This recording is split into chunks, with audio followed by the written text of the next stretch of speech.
दोस्तों बहुत बहुत स्वागत करता हूं आप सभी का। क्या देश के मुख्य चुनाव आयुक्त ज्ञानेश कुमार राजनीति में आने वाले हैं? क्या ज्ञानेश कुमार रिटायरमेंट के बाद चुनाव लड़ेंगे? आखिर ज्ञानेश कुमार के बारे में ये बातें क्यों कही जा रही हैं? क्या ज्ञानेश कुमार मोदी जी के नक्शे कदम पर चल रहे हैं? दोस्तों इस टॉपिक पर बात करेंगे, लेकिन सबसे पहले बात होगी एक दबंग जज की, जिनको इस समय जान से मारने की धमकी मिल रही है। आखिर क्या कसूर है उस जज का? इस बीच इस पूरे मामले में अब नया मोड़ आ चुका है, क्योंकि मध्य प्रदेश हाई कोर्ट ने इस पूरे मामले में स्वतः संज्ञान लिया है। दोस्तों सबसे पहले पूरे मामले को विस्तार से समझते हैं। क्या इनको आप पहचानते हैं? अगर नहीं तो मैं आपको बता दूं, इनका नाम है तबस्सुम खान। ये एडीजे हैं, ये एक लोअर कोर्ट में जज हैं। पिछले दिनों तबस्सुम खान जी ने एक लिंचिंग केस में फैसला सुनाया, जहां पर गो तस्करी के शक में 2022 में भीड़ ने एक मुस्लिम को पीट पीट कर मार डाला था, और उसके बाद गवाहों सबूतों के बयानों के आधार पर फैसला सुनाया गया। 3 साल इस केस में सुनवाई हुई, तब जाकर तबस्सुम खान ने इस केस में अपना फैसला सुनाया। तबस्सुम खान बहुत ही न्यायप्रिय जज मानी जाती हैं।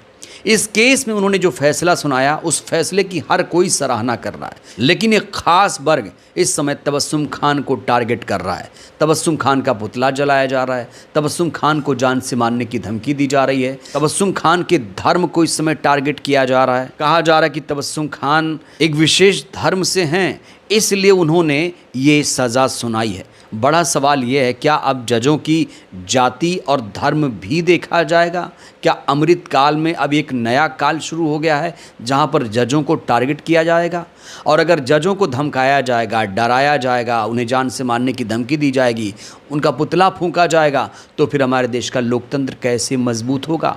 कैसे हमारे देश के जजेस निष्पक्ष फैसला सुना पाएंगे? क्या जजों को डराकर धमकाकर हमारे देश को नुकसान पहुंचाया जा रहा है? दोस्तों आपको बता दें, जो लोग जज तबस्सुम खान का इस समय विरोध कर रहे हैं, वो लोग कट्टर जातिवादी, कट्टर धार्मिक लोग हैं, जो धार्मिक राष्ट्र की बात करते हैं, जो संविधान नहीं मानते हैं, जो अंबेडकर को नहीं मानते हैं। वो लोग इस समय जज का न सिर्फ अपमान कर रहे हैं, बल्कि संविधान का भी अपमान करते हुए नजर आ रहे हैं। जो लोग जज तबस्सुम खान का विरोध कर रहे हैं, वो ये कह रहे हैं कि जिन लोगों ने गो तस्करी के शक में एक मुस्लिम की हत्या की, वो सही थी, क्योंकि वो गो तस्कर था। जबकि अदालत ने इस पूरे केस में साफ तौर से फैसला सुनाया है कि उस शख्स की हत्या भीड़ ने गो तस्करी के शक में की थी। वो गो तस्कर नहीं था, वो सिर्फ मुसलमान था। लेकिन तथाकथित गोरक्षकों ने उस मासूम को,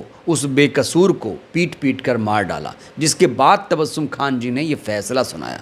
जहां तबस्सुम खान जी की तारीफ होनी चाहिए थी, वहीं आज एक वर्ग, एक नफरती वर्ग उन्हें टारगेट कर रहा है। यहाँ तक कि उनके घर तक भी पहुँचने की कोशिश की जा रही थी। उनके घर के बाहर भी गुंडे पहुँचना शुरू हो चुके थे। शायद इसीलिए अब मध्य प्रदेश हाई कोर्ट ने इस पूरे मामले में स्वतः संज्ञान ले लिया है। कोर्ट ने मध्य प्रदेश के पुलिस और डीजीपी से 3 दिन में जवाब मांगा है। जज की सुरक्षा सुनिश्चित करने का आदेश दिया गया है। मध्य प्रदेश हाई कोर्ट ने साफ तौर से मध्य प्रदेश की पुलिस और डीजीपी से जवाब मांगा है और कहा है कि जज तबस्सुम खान पर खरोंच भी नहीं आनी चाहिए। अगर जज तबस्सुम खान को कुछ भी हुआ तो इसकी जिम्मेदार मध्य प्रदेश की पुलिस होगी। हाई कोर्ट ने ये सख्त एक्शन लिया है। हालांकि इस समय सुप्रीम कोर्ट से भी कई लोग गुहार लगा रहे हैं कि सुप्रीम कोर्ट को भी इस पूरे मामले में स्वतः संज्ञान लेना चाहिए, क्योंकि ये न्यायालय की गरिमा का सवाल है, एक जज की गरिमा का सवाल है। यहाँ न सिर्फ न्यायालय का, संविधान का, बल्कि जज का भी अपमान हो रहा है। ऐसे में सीजेआई सूर्यकांत को भी इसमें हस्तक्षेप देना चाहिए। क्या सूर्यकांत साहब को इस मामले में कोई जानकारी नहीं है? आखिर सूर्यकांत साहब क्या कर रहे हैं? सूर्यकांत साहब इस केस में क्यों चुप बैठे हैं? आखिर वो इस केस में कोई त्वरित एक्शन क्यों नहीं ले रहे हैं? मध्य प्रदेश हाई कोर्ट ने कम से कम इस केस में एक्शन तो लिया, सुनवाई तो की, स्वतः संज्ञान तो लिया। सुप्रीम कोर्ट इसमें क्या करेगा दोस्तों, इस पर हमारी नज़र बनी रहेगी। अब बात करते हैं मिस्टर ज्ञानेश कुमार की। ज्ञानेश कुमार के बारे में इस समय कहा जा रहा है कि ज्ञानेश कुमार अब चुनाव लड़ने वाले हैं, क्योंकि ज्ञानेश कुमार जो काम कर रहे हैं वो गजब का काम है। निष्पक्ष चुनाव कराते हैं, बड़े ईमानदार चुनाव आयोग हैं। और इनके सर पर मोदी शाह का हाथ है। इसीलिए ये जो चाहते हैं, जैसा चाहते हैं वैसा कर लेते हैं। इस बीच ज्ञानेश कुमार की चर्चा इसलिए हो रही है क्योंकि ज्ञानेश कुमार इस समय मंदिर मंदिर घूम रहे हैं। मंदिर जाना कोई गलत बात नहीं है, लेकिन जिस तरीके से फोटो सेशन हो रहा है, हर तरफ से कैमरे लगे हुए हैं, जिस तरीके से हर चीज़ को दिखाया जा रहा है, दर्शाया जा रहा है, सोशल मीडिया पर फोटो शेयर किए जा रहे हैं, वीडियो शेयर किए जा रहे हैं, उससे कई सवाल खड़े हो रहे हैं। हर धार्मिक व्यक्ति प्रार्थना दुआ करता ही रहता है, वो मन्नतें मांगता ही रहता है, लेकिन इस तरीके से चुनाव आयोग करेंगे दोस्तों, ये किसी को अंदाज़ा नहीं था। बड़ा सवाल ये है, क्या चुनाव आयोग, क्या मुख्य चुनाव आयोग ज्ञानेश कुमार मोदी जी के नक्शे कदम पर चल रहे हैं? क्योंकि मोदी जी भी जब मंदिर जाते हैं तो अलग अलग तरीके से उनके फ़ोटो खींचे जाते हैं, उनके वीडियोस बनाए जाते हैं। कभी त्रिशूल हाथ में लेकर खड़े हो जाएंगे, कभी बड़ा सा टीका लगा लेंगे, खुद को कट्टर सनातनी बताने लगेंगे। अब ज्ञानेश कुमार भी जब मंदिर में पूजा अर्चना करने पहुंचे तो देखिए उनकी भी तस्वीर वायरल हो रही है। गर्भगिरी से दोस्तों ये तस्वीरें सामने आई। दोस्तों ये तस्वीरें मध्य प्रदेश के खंडवा की है, जहां पर ज्ञानेश कुमार ने एक ज्योतिर्लिंग मंदिर में पूजा अर्चना की। पूजा अर्चना की, चलिए ये उनके आस्था का विषय हो सकता है, लेकिन बड़ा सवाल यही खड़ा हो रहा है कि संवैधानिक पदों पर बैठे हुए व्यक्ति जिन्होंने संविधान की शपथ ली है कि हम धर्मनिरपेक्षता का पालन करेंगे, हम कभी भी मंदिर मस्जिद हिंदू मुस्लिम नहीं करेंगे, क्या ज्ञानेश कुमार को इस तरीके से फ़ोटो वीडियो बनाना चाहिए, बनवाना चाहिए? दोस्तों ये बहुत बड़ा सवाल है। और ज्ञानेश कुमार जब इस मंदिर में गए तो कैमरा लेकर क्यों गए, और अगर इनका कैमरा नहीं था तो फिर मना क्यों किया गया, ये बहुत बड़ा सवाल है। इस बीच मंदिर से बाहर निकलने के बाद ज्ञानेश कुमार ने लोकतंत्र पर भाषण दिया, जनता के, मतदाताओं की सेहत के लिए कहा कि हमने कामना की है, और कहा कि मतदाताओं का काम है कि लोकतंत्र पारदर्शी बना रहे।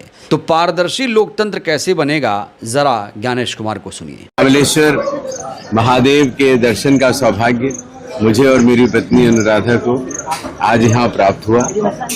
हमने भारतवर्ष के सभी मतदाताओं और सभी लोगों से एक सशक्त, एक पारदर्शी लोकतंत्र के ऊपर कमलेश्वर महादेव की कृपा बनी रहे, ऐसी स्तुति की, और आशा है कि हमारे भारत के सभी मतदाताओं के स्वास्थ्य और उनके अध्यात्म की भी अच्छी कामना हम लोगों ने की। जय भारत जय। दोस्तों ज्ञानेश कुमार वही चुनाव आयुक्त हैं जिन पर ढेरों सवाल खड़े हो रहे हैं। SIR इन्होंने जिस तरीके से कराया, जिस तरीके से आजकल वोट चोरी हो रही है, जिस तरीके से विपक्ष की बातों को नहीं सुना जा रहा है, ऐसे में ज्ञानेश कुमार चारों तरफ से घिरे हुए हैं।